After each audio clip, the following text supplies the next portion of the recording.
제19장.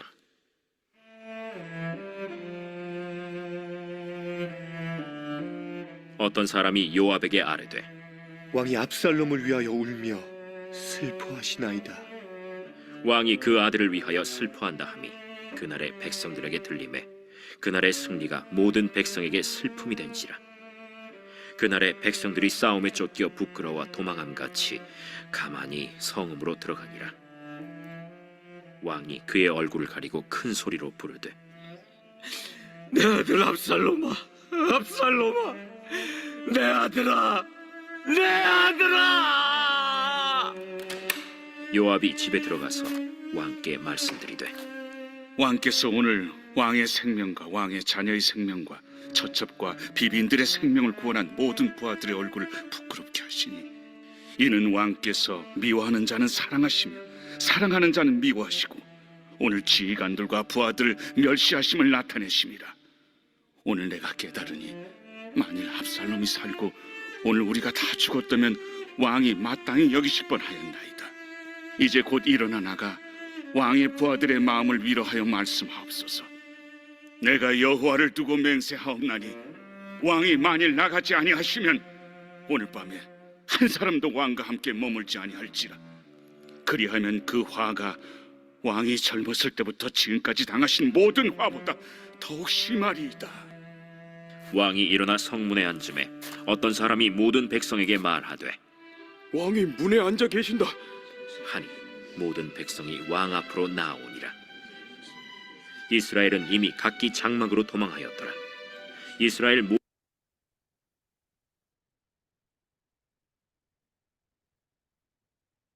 오늘 본문의 말씀은 다윗 왕이 압살롬의 죽음을 슬퍼하면서 다윗 왕의 승리의 군대를 맞이하는 말씀입니다. 다윗 왕의 군대는 압살롬의 군대와 싸워서 이겼습니다. 압살롬을 죽였습니다. 이 소식을 들은 다윗 왕은 대성통곡을 하게 됩니다.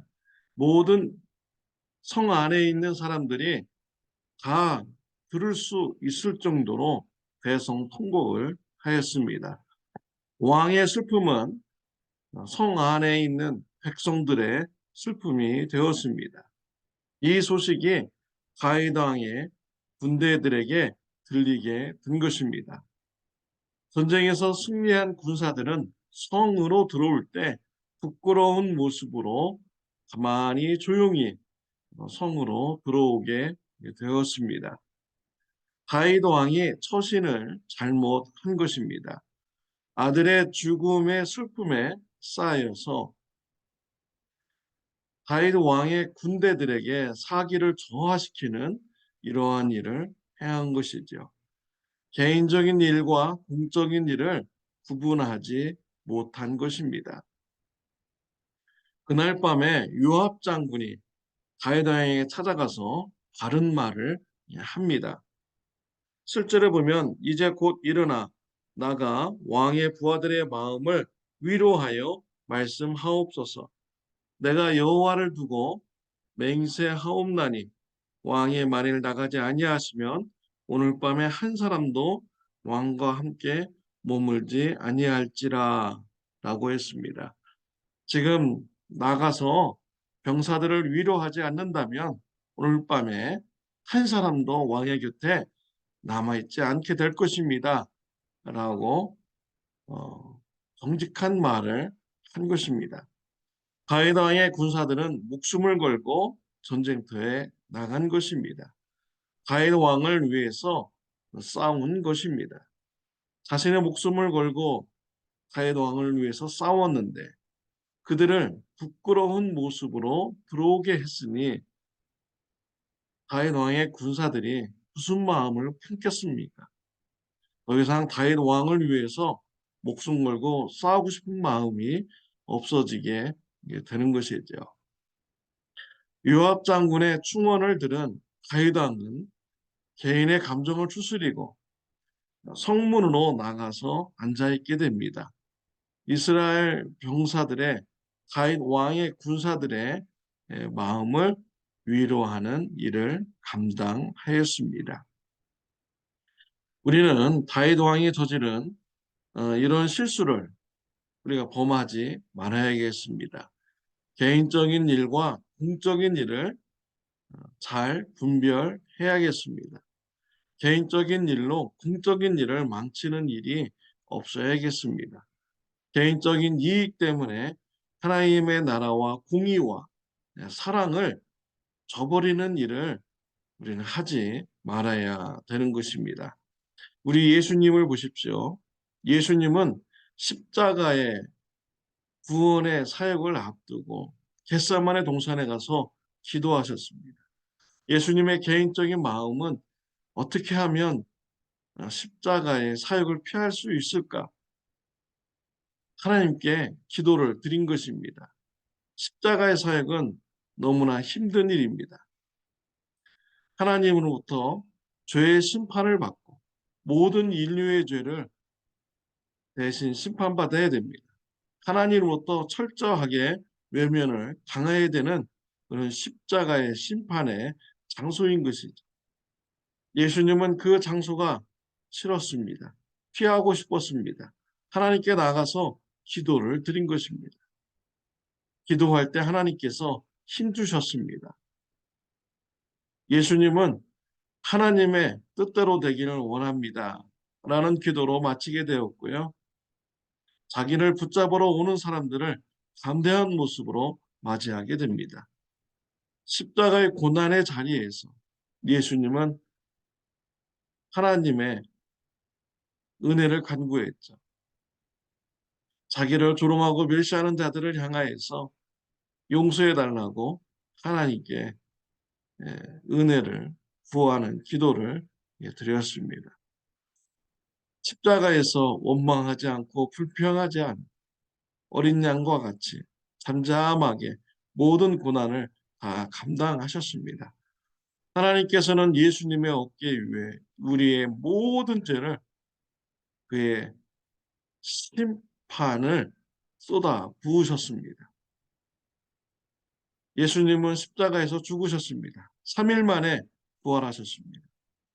하나님께서 다시 살리셨습니다. 부활하심으로 하나님의 아들임을 증거하셨습니다. 우리의 모든 죄가 용서받았음을 증거하셨습니다. 예수님은 개인적인 일과 하나님 나라의 공적인 일을 잘 분별하고 하나님이 주시는 힘으로 하나님의 구원 사역을 잘 감당하였습니다.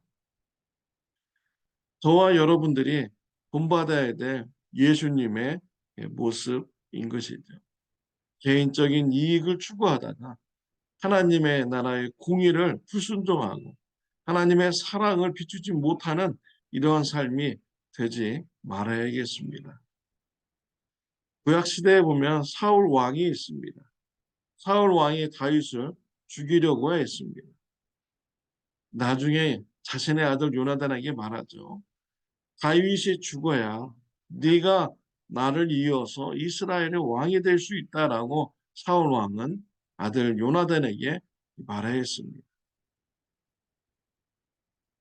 사울 왕이 다윗을 죽이려는 이유가 바로 그거였던 것입니다. 자신의 가족의 이익, 자신의 아들을 왕으로 세우려는 그 목적, 그것이었습니다. 사울 왕은 자신의 가족의 이익에 눈이 멀어서 하나님의 뜻에 불순종하는 이런 삶을 살았던 것입니다.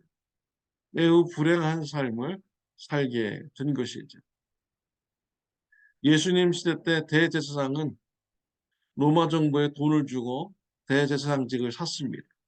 또 그 대제사장직을 사위에게 물려주었습니다. 왜 이런 짓을 합니까? 개인의 가정에 부와 권력을 위해서 이런 짓을 한 것이죠. 불의를 한 것입니다. 부정부패를 한 것입니다. 대제사장이 이러한 모습으로 사니 이스라엘 백성들의 영적인 상태가 어떻게 되겠습니까? 이스라엘 백성들의 영적인 상태가 어두워지게 되는 것이죠. 개인적인 이익을 추구함으로써 하나님의 나라의 공의와 사랑을 비추지 못할 때 다른 사람들에게 영향을 미치고요. 하나님 나라의 빛을 비추지 못하는 이런 삶을 살아가게 됩니다.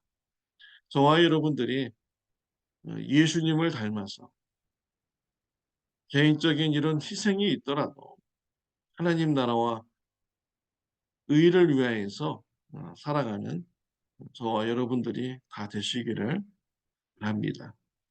기도드리겠습니다. 하나님 아버지 감사합니다.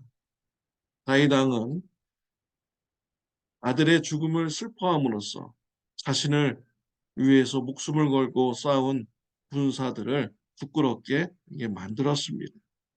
다윗 왕과 같은 실수를 범하지 않게 하여 주옵소서. 개인적인 감정과 공적인 일을 분별할 수 있도록 하여 주옵시고, 우리 예수님께서 하나님 나라와 의를 이루기 위하여 자신의 개인의 그런 고통도 마다하지 않고 십자가 사역을 감당한 것처럼 우리 예수님을 본받는 삶 되게 하여 주옵소서. 예수님의 이름으로 기도드렸습니다. 아멘. 오늘도 하나님의 나라와 의를 구하는 삶이 되시기를 바랍니다.